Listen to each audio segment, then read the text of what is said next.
Good afternoon, everybody. Welcome to CISO Forum Canada, Friday, November 13th.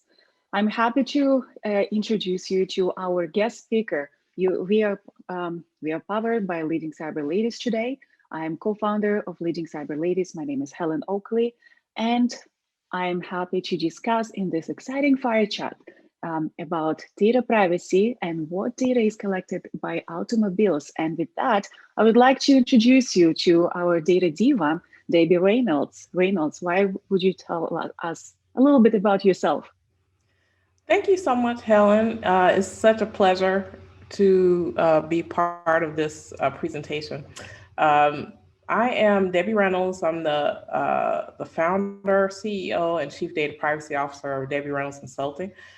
I work with companies that have multinational concerns about data privacy, whether it is they're creating new products, they're pivoting to new products and services for customers, and also because of the rapid changes in technology and data privacy laws. I help them navigate through those things in strategic and operational ways. Great, awesome. So today we're going to discuss about data privacy, potential challenges and maybe opportunities what we have in the industry. So what are the key issues that individuals should know about data collection that is being collected by automobiles? Maybe you can start with that.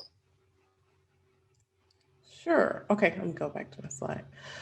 So, in terms of things that people need to really be concerned about regarding um, data collection from automobiles, first of all, automobiles have typically over 200 sensors in terms of the types of data that they collect. And it is estimated that automobiles collect up to 25 gigabytes of data an hour, and that could be up to 4,000 gigabytes a day. And is estimated that automakers, in terms of how they collect data, could be collecting data worth over $750 billion by 2030.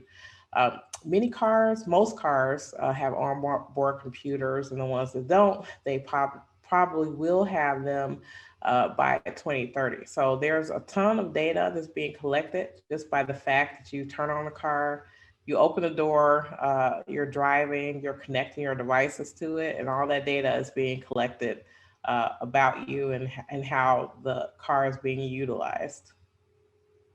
So you mentioned they collect all kind of activities. Maybe we can a little bit elaborate. So if I'm individual about my car, with my car, what type of data they collect exactly? Do you have any insight? And Sure. yeah. Sure. So, in terms of the data that's being collected, obviously, most cars will collect your trip information, like where you go, where your trip starts and ends, how you maneuver the car, and navigation. Some cars actually grade you on how you do that, and that stuff is in the car. Your activities, including opening doors, windows, like they may even have a time, you had the door open for 45 seconds on, November 6th at 12 p.m. or something like that. Service records for sure. So let's say you go get an oil change or you have some other type of vehicle maintenance happening. That information typically gets put into the car, depending on where you have your car serviced. Trip reports, locations visited. Probably the thing that people don't understand is about phones. So let's say you have your phone, you're doing a Bluetooth connection to the car. It is collecting obviously the serial number to your phone so they can identify your phone, but also it typically downloads your contacts and also like your call logs and things like that. Some cars let you look at your text messages, so that stuff gets put in phones into the car as well. Hmm.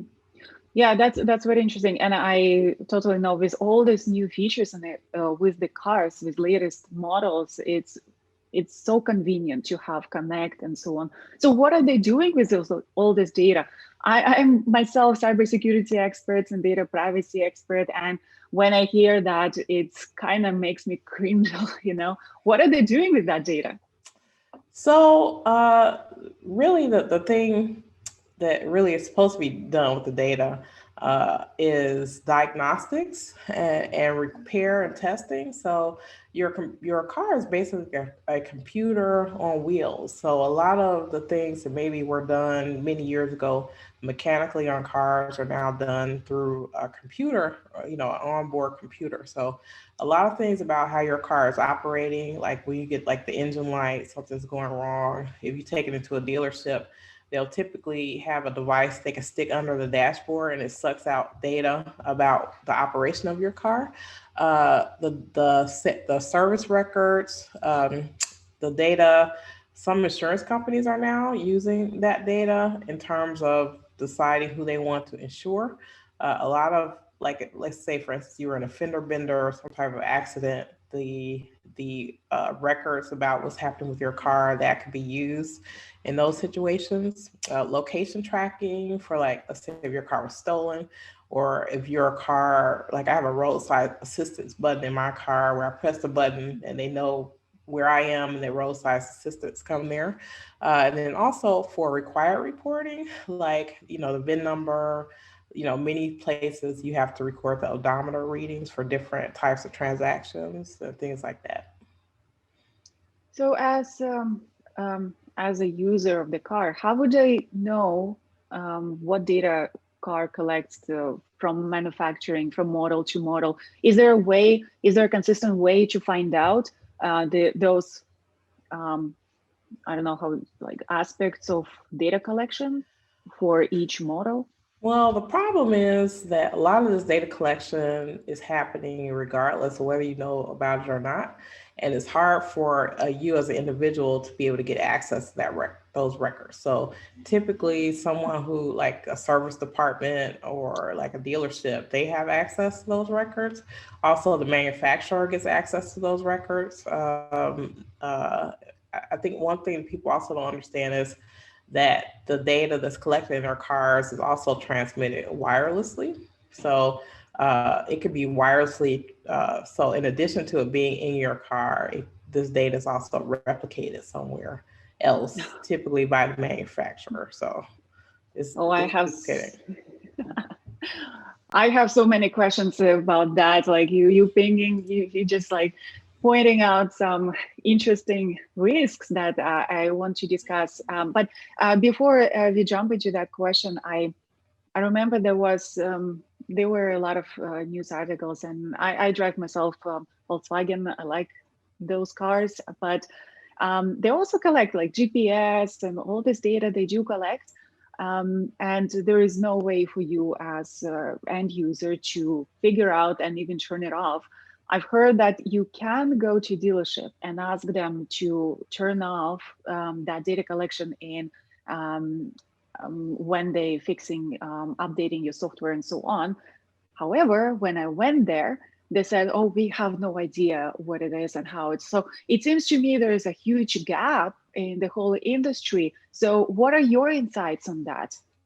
Yeah, I had that situation too, where I had gone to a dealership that I typically don't go to, and I was trying to get an oil change, and I asked them, should I give them my name? Do you need my name? They're like, no. I'm like, what do you mean you don't need my name? Like, they took this device, put it under the dashboard, and like everything came up. So they had my name, address, phone number, and I was blown away. I just couldn't believe that this information was in my car. This is ridiculous. So, So the problem is it's not transparent to the user, to you as a person using the car. You really can't see everything that's in the car. And a lot of times, even the people doing the service stuff can't even see everything that's in there. I think the only visibility that you would have as an end user would be, like, let's say, for instance, your car has what's called a infotainment system, where it lets you press certain buttons or whatever. But even that is very surface. It doesn't really get down to the data collection part. It just tries to give you a view of some of the features that you may think is helpful, but it doesn't really tell you what's inside the car and how it's being stored. So let me just paraphrase that I heard you correctly. You went to a dealership you never been before, and I would think they might have my information in their CRM system or ERP system, right? But you're saying that they actually pull that from the car by just putting the VPN? That's right. Oh, wow. I could have fainted. I could have passed out. I just couldn't believe it. So yeah. I would faint too. Wow, that's unbelievable. Wow. So that's a lot of, it feels like very invasive, right? To have all this information about you. So what are the security and data privacy risks we see about that? We know that regulations are coming in place, but at this point today, what are the risks from cybersecurity perspective and data privacy? Yep. One of the major risks is the lack of transparency. Like you just have no idea. I mean, if your car is collecting, gigabytes of data per hour, like what is that? Like what is it? How's it being used? Is it accurate? Also the ability, unfortunately, for like, say for instance, the newer cars, they have apps where you can do things like remote start your car or, do different things. Those apps can be someone, if you don't claim that app, someone else can do it. So believe it or not, that part is really not tied to you as an owner. It's just whoever gets to that feature first. So let's say, for instance, someone is close to your car, they have a phone, they can see your VIN number, because most VIN numbers are visible from outside the car. Chances are, if you didn't claim your app, they could claim the app to your car and actually control things on your car. That's the issue. Data retention, like we don't know how long this data is being kept. Let's say you rent a car, you connect your phone to like listen to music or something. That data is still there even when you turn the car in. So there isn't like a rule about how that data gets like deleted or wiped. Shared vehicles, sale of vehicles. This is really interesting. So like, let's say you sell you buy a vehicle for someone that's used. If you don't claim the app or information from that person, they'll still have control of those remote features. Also, it's being used a lot in law enforcement now. So these are records that were not available before that are being used in certain types of investigations. And then people are concerned about things like stalking and bullying. Like there was a case where a woman was divorcing her husband and he had access to the app to her car. So just as a nuisance in the middle of the night, he turned on the alarm, he turned the car on and off. He could track where she was and things like that because he had the GPS on the car. So it's very concerning, and it's not apparent to individuals when you buy a car that these are all things you have to think about. Very fascinating. I have so many questions still. Where are we in time? Okay, we still have time, so good discussion. Let me ask you this. You mentioned Wi-Fi and Bluetooth, right? So maybe we can elaborate more on Bluetooth. And I'll give you a little example from non-car, right? And just thinking about car, there's so many things. I have this audio bar at home that is connected to my TV with Bluetooth. And then my daughter was watching a kids movie, and all of a sudden, the audio bar starts speaking Chinese or some other language. And me and my husband looking at this, what's happening? We're trying to figure out, did she accidentally switch the language on the video or what? And then we realized actually somebody connected to our bar from outside in the neighborhood just because it was available Bluetooth, but there's no way to restrict the bar from connection. So is that something that can also like a security gap with the autos? So maybe we can elaborate more, but I feel that there could be more risks with the Bluetooth than just connecting the audio. Oh, absolutely. Right. Because when you're just like your phone, like you're walking down the street and you have Bluetooth enabled, it'll show you other things that you could possibly connect to. So that's the same with any device that has any connectivity to the internet or is using Bluetooth. So some cars, the way they have it, especially if they're trying to connect Bluetooth to your car, some of them, not all of them, have a situation where there's like a button or something that you have to affirm, you say, okay, we want to connect to this thing, they'll send you a pin or something, but not all cars do that. So they try to make it as easy as possible for an individual thinking, that someone has good intentions, that they want to make it easy for people to use all these, cool features. The problem is that people who don't have good intentions can also use these features to be able to, get into devices like your or control or watch, things that are happening with your car.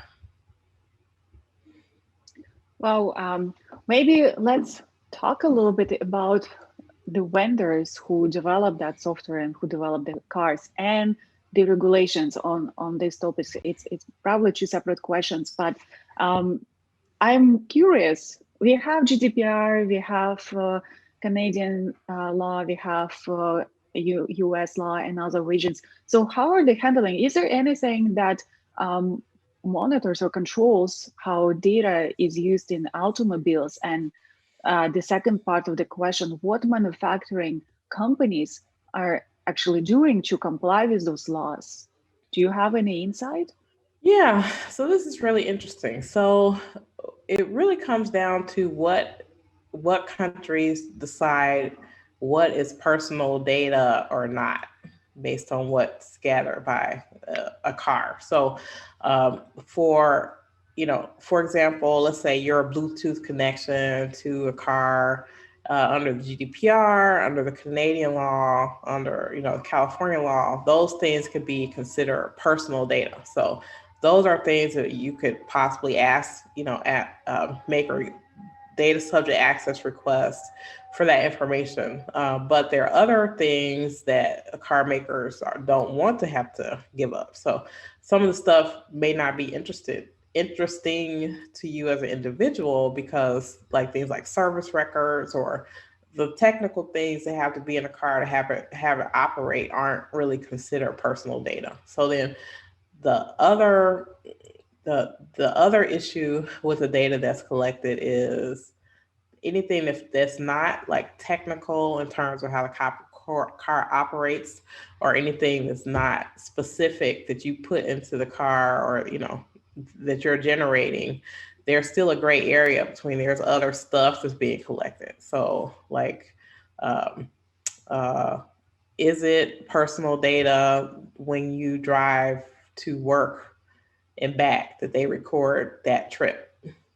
So this is something, in different countries, including the US, that companies will argue about in terms of what they think is personal data or not. So if it's not personal data, then they don't have obligation to tell you what it is that they are collecting. But I think the stopping point, and this is something that's brought up in the CCPA, is that if companies are selling data that they're collecting as a result of your use of something, they may have to either stop that sharing or actually get your permission to do that. So right now it's still a gray area because there's so much data that's being collected from cars, and they are trying to figure out how do we separate the personal data from things that we think are not personal. And then obviously there's a whole back channel of sale of data that people don't even know about from cars. So to me, that's still an open issue, trying to decide what fits in what bucket. I feel like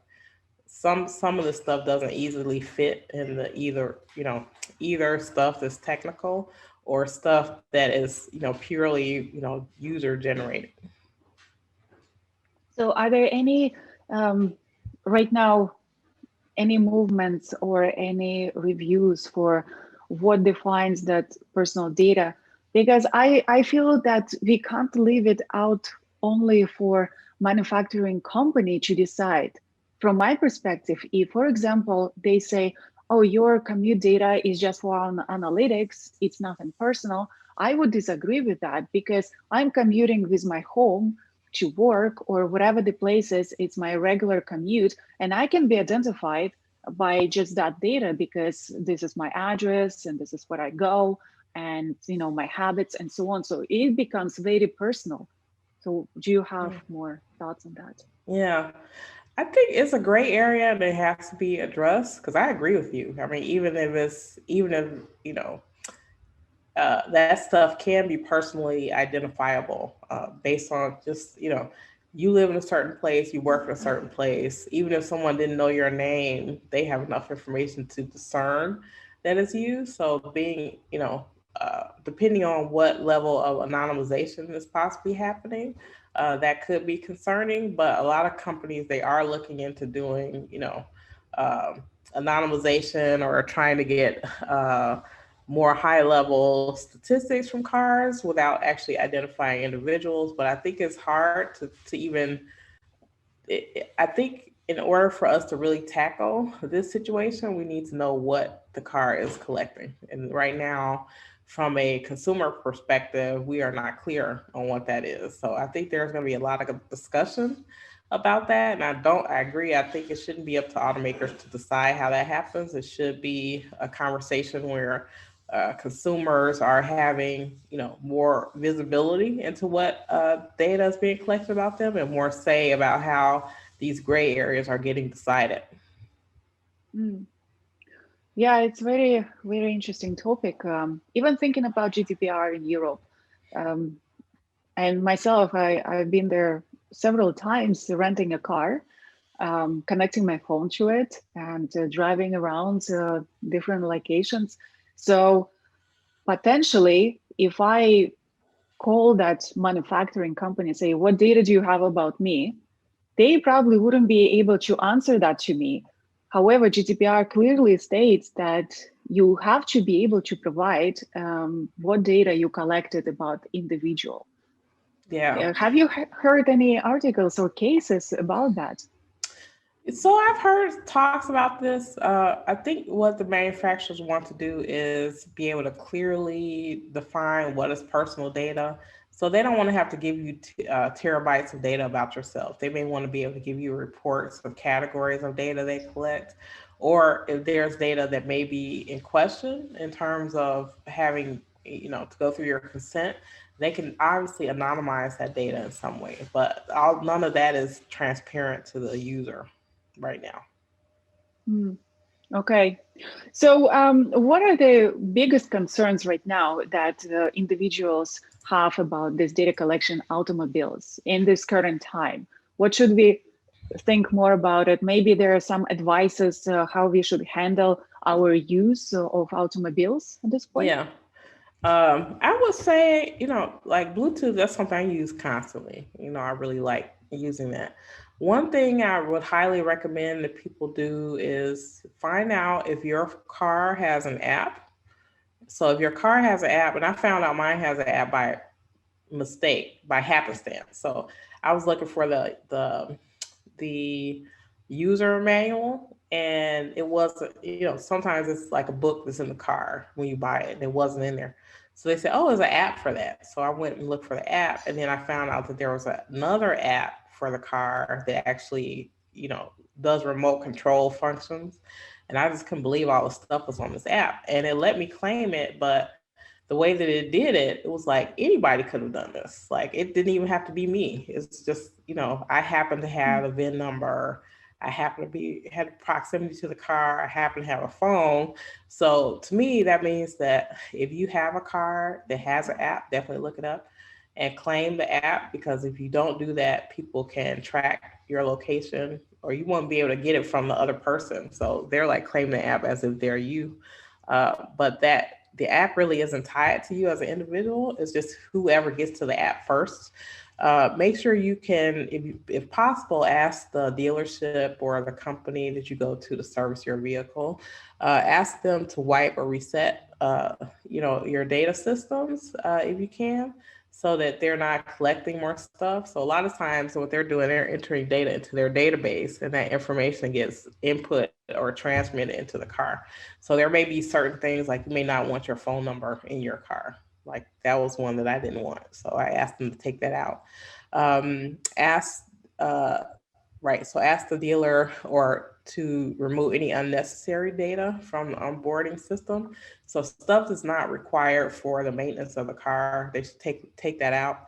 Um, you want them to you want to find out if your car has settings to erase the call logs or the contact list. So when you connect your phone, your Bluetooth to your car, it literally sucks in your whole contact list. So it is not apparent if that when you disconnect that data, I think it's still there. I don't think it gets erased in any way. But you want to be able to look through your manual and see if there are ways that you can delete that data. You may have to write or send a note to your automobile company to say, hey, I don't want you all collecting this data. I heard that Tesla has a thing where you can send an email and say, I don't want you to sell my data. And then they'll stop like data sharing. So you want to be able to opt out of data sale from the manufacturer if you can. Yeah, I'm pretty sure it's not deleted because I know in my car, I had an option to create favorites, and those can be different favorites from my phone. And every time I connect, those favorites popping up. So it seems like they do keep this data of my contacts. And for companies in our very blurred, no perimeter world, right? We use our corporate devices, and it could be a potential information leakage to the automobile companies from organizations, right? Not just your personal data, but some other stuff too, right? Right. Yeah, exactly. Because I don't like to share, like when I'm on a phone, when I'm on an app and it says, do you want to share a contacts? I always say no. I'm like, why would I want to share my contacts with you or whatever? But when you're connecting your phone to your car, you don't have a choice. It sucks your contacts in anyway, because it's like, for you, they're like, oh, well, if you need to search for your contacts through your phone, you can, but maybe I don't want to even do that. So that may be an issue that needs to be brought up with car manufacturers about taking that in, because I don't like that personally. And you mentioned apps. When we're talking about apps, are those official apps only, or are there some custom apps that developers upload themselves and has capability to impersonate, let's say, someone else's car? So when I'm talking about apps, I'm basically talking about the apps that the manufacturers make to be companions to the car. So like there's an app like, which I don't like. So I have an app that will like lock my car or something like that. So those things freak me out. But if a lot of times you don't know if your car has an app or not, 'cause probably during the sale they never mention it or anything. But a lot of manufacturers do make those apps because they know that people like to do certain remote functions. But you really want to find the app that is the official app for your car. So if you like go into an app store or Google Play and look for, like, let's say uh, um, Volvo has an app, you'll go on and find the app for Volvo, the official one, download it, and then be able to register it with your car so that you know that no one else can claim that from you. And would it make any difference in the way a car is handled when I own the car completely versus I finance the car versus I lease the car or rent the car or maybe borrow from my family member or friend? Would that make any difference in terms of how the data is handled and who should be responsible for kind of protecting that data? Yeah. Well, the way the data is collected, it is not divided between who's using the car. So it's almost like it assumes that so if 10 people use a car, from their perspective, it's almost like one person. So it isn't delineated in terms of who is the user of the car. It just collects that data. So if you have 10 people that connected to your Bluetooth on your car, those 10 people's information or their contact list may be actually in your car. So it doesn't, yeah, and actually this is an issue that's come up in law enforcement where they're trying to use car records to say someone was at a certain place at a certain time.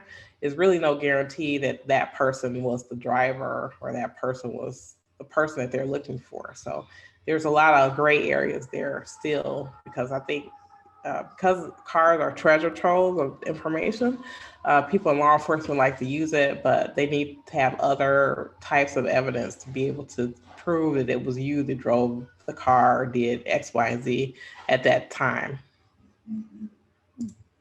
Okay, how's time? All right, so maybe a few more minutes, a question to CyberX team. Do we have already some questions collected before we close out?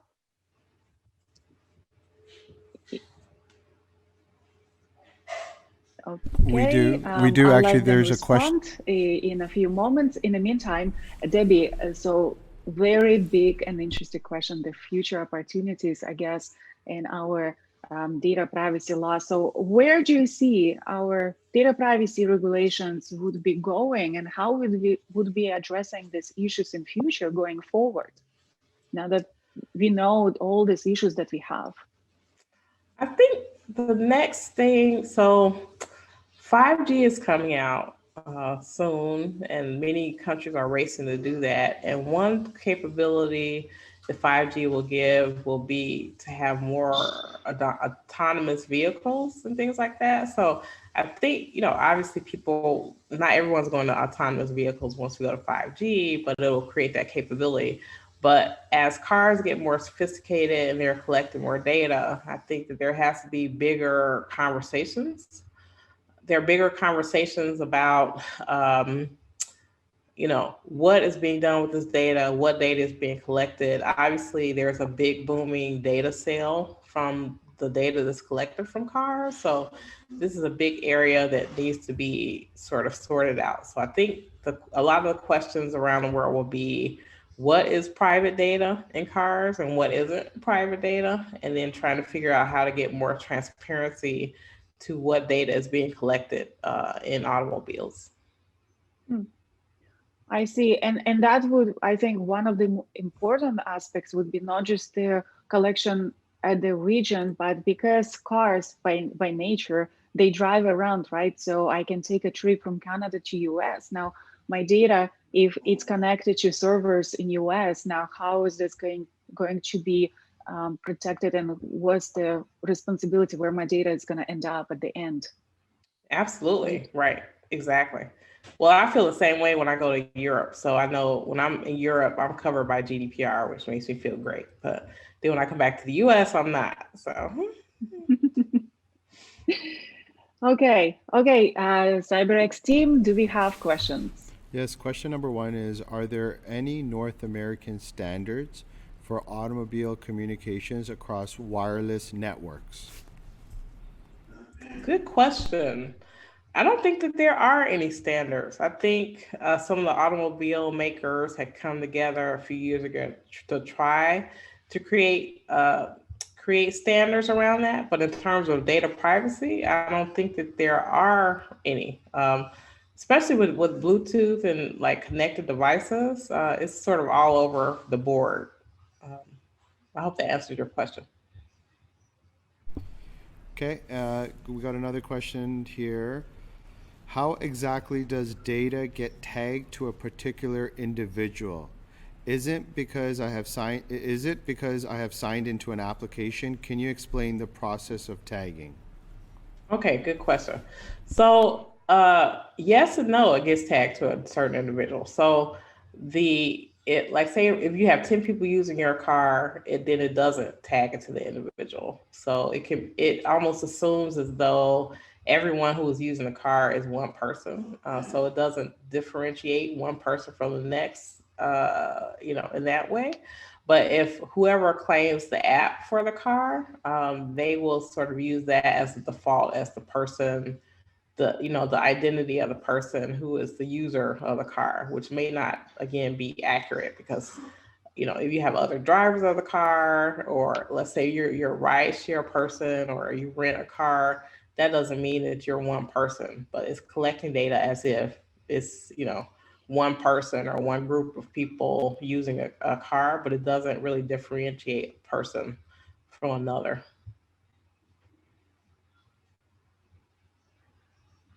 Any more questions? Ouch. Sure, if we hear somebody. Yeah, we got another question here. And Okay. besides monitoring cars, are there any other data beacons and tools that can track my movements? Good question. Yes, absolutely. Most of that tracking, a lot of it is from Bluetooth and from your phone. So one thing I recommend people do, not car related, but if when you're not using Bluetooth, you should turn it off, because when you have Bluetooth activated, other objects can interact with your phone in some way. So just like you open up your phone and you're trying to look for a Wi-Fi connection, those other things are pinging your phone. So depending on what is they're actually doing, it's important that you turn off your Bluetooth. I often forget to do that, but it's really important if you're not using it, especially let's say you're get out the car, you go in the grocery store, you're walking around. If you don't need Bluetooth enabled, then you should turn it off on your phone. So um, because cars can connect through Bluetooth, just by virtue of being in the car, that in terms of beacons and things like that, those things can track you because you are using Bluetooth. How can I control the sharing of my geolocation data? You really can't control the sharing of your geolocation data, especially cars that GPS has existed before it was available for consumers. So many cars, even if you don't think it has GPS capabilities that you can use, it may actually have GPS tracking capabilities. So I don't think that there's a way that you can actually turn that off, because I feel like that is probably turned on by default. And again, because this information in terms of tracking isn't transparent to the user, this data is being used by manufacturers and things like that. It's hard to do it that way.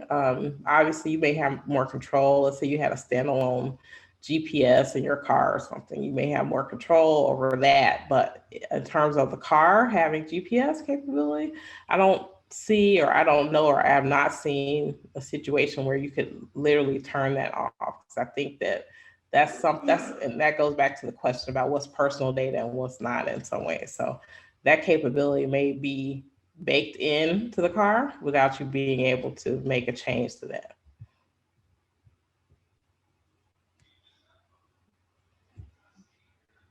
Any more questions? Yeah, I got another one that just came up here. Can one of you comment on the safety features we should have on or off when using map navigation? Good question. I don't know if I would. I don't know. I think that's more of a personal choice about what you have on or off. Sometimes some cars in that infotainment segment lets you customize that stuff. So I don't think there are any security issues that you can uh, uh, change in that area. So like, for example, let's say, for instance, let's say your car has an option where it says you don't want to use Bluetooth, or you don't want to use like the GPS. That doesn't mean that the car isn't still recording that information. It probably is. You just don't have access to it. I really wish there would be an option for car navigations like Google Maps, for example, have, right? When you actually Google Maps can connect to your phone and even play music. And I always ask, like, why do you need to know what I like in my music, right? Or my contacts or something. So I always turn it off. But some aspects that I like, that they also allow you to turn off the history, right? Where you went.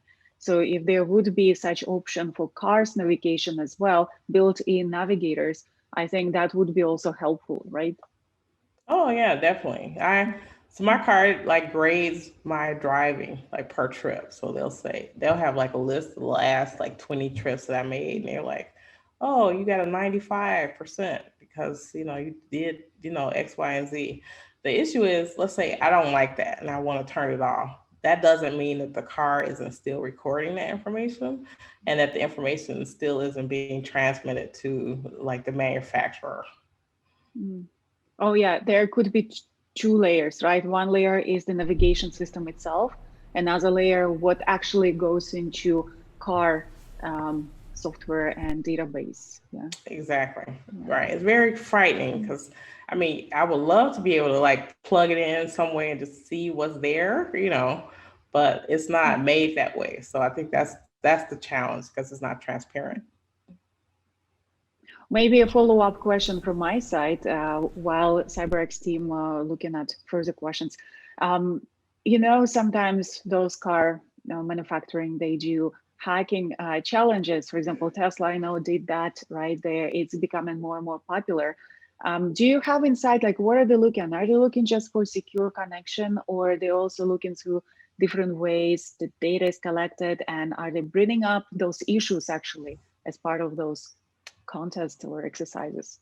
I hope that they're looking at everything. I think what I'm seeing people do is look at ways that it changes the way that the car operates. So Tesla is a good example where I had a friend that he has a Tesla. He's in Amsterdam, I believe. And he said something happened, his car didn't start, and he called them up and they literally restarted his car, like almost like rebooting a computer. So, with all these great capabilities, we have to really be looking to what are the flip side of that. So it's awesome that I can connect my phone and have my playlist from my phone on the car. But what is the downside of that for me? Like, is the car looking at more than my contacts, on my phone? Like, what information is being exchanged? And we really don't know what that is. So I'm hoping when people are looking at these technologies that they're looking not only at the advantages, but also trying to anticipate what the potential harms to people can be, and then also being more transparent with users so that we can have better choices. Mm-hmm. And Debbie, you brought up Tesla as an example of some things that they're already trying to do. And often I notice also regulations rollout is really coming a step or several steps behind the industry and the issues that they're experiencing. So what would be your recommendation for the manufacturing companies to really step in and do maybe improve the way the data is handled? What would be your recommendation for them? I think my recommendation would be, I think the way that data privacy laws are going around the world, you know, manufacturers need to respect the privacy rights of individuals and know that people want to have visibility into the data that's being collected about them. And then especially if there's data sale, they want to know about that and be able to opt out if they can. So if manufacturers are thinking along those lines, they will be able to comply with almost any data privacy regulation in the world. So thinking about not just the fact that people want all these new cool features, but when you're creating these features by design, are you thinking about the rights of the individual? Are you giving them visibility? Do they have opt-out rights? Like, how do you make that process easier for the individual? Very, very useful comment. Thank you. Back to CyberX team. Do you have anything Yes, else we for us? do. Any questions? So it's a question, one for Helen and one for Debbie. The first one, and it's just regarding where you live, and that is, what is your opinion on how prepared U.S. is for testing cybersecurity processes in cars? That's for Debbie. And for Helen, what is your opinion on how prepared Canada is for testing cybersecurity processes in cars? So just wanted to get, this person wants to just get both views from both different sides. from Canadian perspective, I think, Debbie, I'll let you go first about US. Yeah, I would say, I don't know, my feeling about the US is that a lot of the things that happen in the US are reactive. So I'm not, I do know a lot of people that are giving guidance proactively to groups and hoping that they can take that on board as they're like developing processes and procedures. So, but those are all voluntary. So they aren't like being forced to do that by regulation. The problem is, unfortunately, that sometimes here in the US, I feel like everything is so reactive with regulation. So sometimes something bad has to happen before someone says, oh my God, that's terrible. Let's like create this regulation. So I'm hoping that we change from being reactive to being more proactive to create things that they have cool features, but also respect the rights of individuals, as opposed to let's just innovate, create something cool, and then if some legal issue comes up, then we'll change it later. So I think the cybersecurity community in the US wants to be more proactive. But unfortunately, a lot of the changes that happen here in the US, especially related to regulation, is very reactive. I would say similar, very similar to Canada. The regulations in generally more fluffy than GDPR. They're more relaxed at this point, right? And I think Canada is trying to improve regulations for data privacy in general to be closer to GDPR in introducing more consent and so on. So at this point, I would say a few steps behind Europe in terms of how we regulate data collection for automobiles. Yeah, we're actually really jealous. People in the US are jealous of, I am, of Canada and Europe, in that you all are, pushing ahead or having or have had for many years these more comprehensive data privacy programs that you just update. Where we in the U.S. we desperately need something at a federal level to harmonize a lot of what's happening with data privacy laws. Thankfully, the California is being, they're the forerunner in this right now, but we're hoping that that could be more nationwide as opposed to just state by state. Yeah, that's something that I really wish US would improve. And also, it's important to collaborate between the regions, between countries, because so many clashes right now, even between GDPR and US regulations, right? Who's responsible and how data can go under which regulation.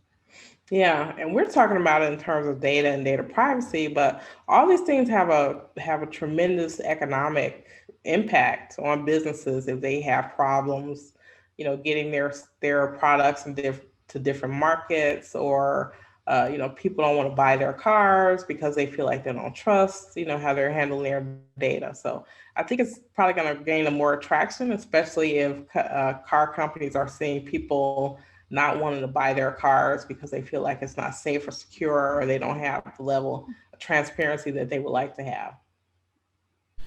We got another question. Do we question. have more questions? Yes, we did. We have it's I guess a 3-part question. I would love to hear both views on this, and that is, what is your opinion on the types of software being implemented in cars? Are you comfortable with multiple vendors sending out software to cars, and should it be one single developer?